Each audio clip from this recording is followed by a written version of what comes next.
juntar com o clima que está passando aqui pelo Brasil, esse clima mais bélico, né? Um clima mais odioso.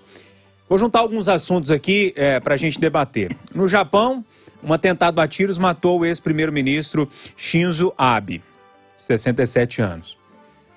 Aqui no Brasil, na campanha ou num ato de pré-campanha do ex-presidente Lula, uma bomba de fezes estourou no meio do público.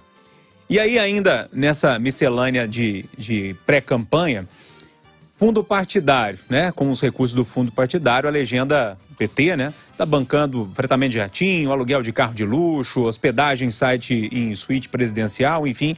Os gastos aparecem detalhados numa prestação de contas que o partido apresentou ao Tribunal Superior Eleitoral. Só uma agência de turismo, quase 2 milhões de reais gastos. Ricardo, tudo junto, escolhe um aí e toca a bola.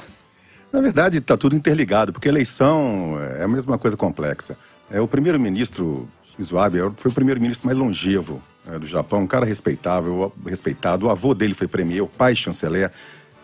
Isso é muito triste. E acende uma luz, não é mais amarela, não vermelha pra gente, né? Porque como você mesmo lembrou, a gente está em pré-campanha, a gente já teve 2 atentados à bomba caseira, com fezes ou não importa, em atos de campanha do ex-presidente Lula. A gente tem que lembrar da tentativa de assassinato, porque foi uma tentativa de assassinato do presidente Bolsonaro em 2018. Então a gente tem que ficar muito atento com isso tudo. Violência não pode conviver com a boa política. E sobre gastos de campanha, isso é uma tragédia recorrente no Brasil, né? Se 2 milhões é o que se sabe, eu fico imaginando o que não se sabe, né? Eu fico imaginando, por exemplo, aqueles candidatos, né? O pré-candidatos, não, mentira, eu falei errado. Eu fico imaginando aqueles que são candidatos também, mas que impõem sigilo sobre gastos, como cartão corporativo.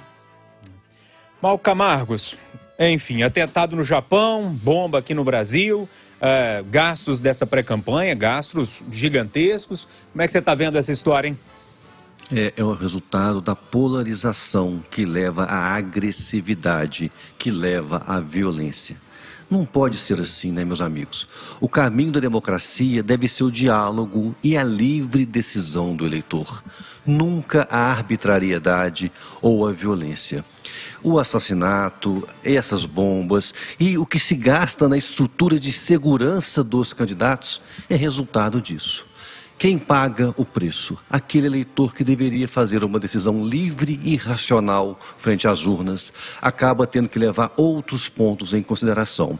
E entre esses pontos, o risco da violência, o que é inadmissível em uma democracia.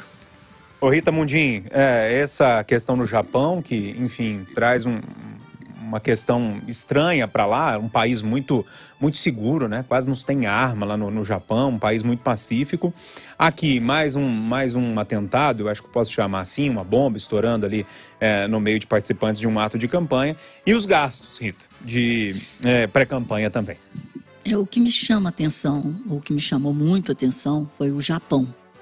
Porque a cultura milenar japonesa é uma cultura de muito respeito, né? Então, o Japão, quando você vê um ato desse sendo cometido no Japão, a gente vê aí o outro lado, né? O mal que a globalização provoca, né? O grande exemplo desse tipo de atentado vem principalmente dos Estados Unidos.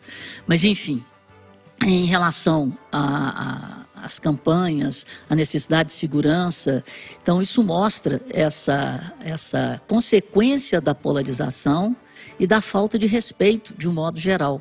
E essa falta de respeito chega ao ponto, né, da gente pensar e prever e gastar a sociedade como um todo com a segurança, com a vida daqueles que estão aí lutando para um pleito aí, um cargo público. Então isso realmente é triste, é assustador, e é a sociedade desse século XXI. Polarizada, sem limites, sem respeito, mas enfim. E em relação aos gastos, me causa surpresa, né? Porque o ex-presidente Lula, ele tem criticado muito a classe média. Mas eu acho que ele critica a classe média porque ele não sabe mais o que é ser pobre, nunca soube o que é ser classe média e vive como um rei, né? Reinou aqui como monarca E faz questão de... O casamento dele é uma prova de como ele já mudou de patamar. Ou como ele passou direto, né, da classe dos trabalhadores para a elite brasileira. A elite política, ela é revoltante, porque ela é sustentada com o nosso dinheiro. Então, essa elite política brasileira é nojenta. Ô, Edilene Lopes, em 10 segundos você consegue acrescentar algo? Consigo sim, Júnior. Estou muito preocupada com essas eleições aqui no Brasil, porque eu sei que podem ser eleições violentas. A ABRAD, que é a Associação Brasileira de Jornalistas Investigativos, outro dia deu um curso muito voltado para as eleições, porque a expectativa é que a violência no Brasil seja grande em função da polarização.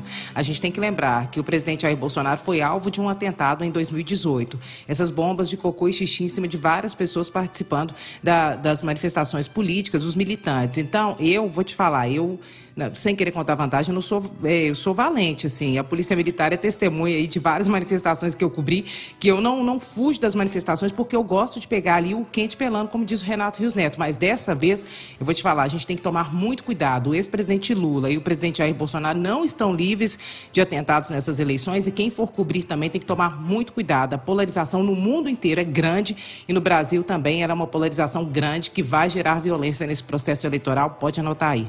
Ok.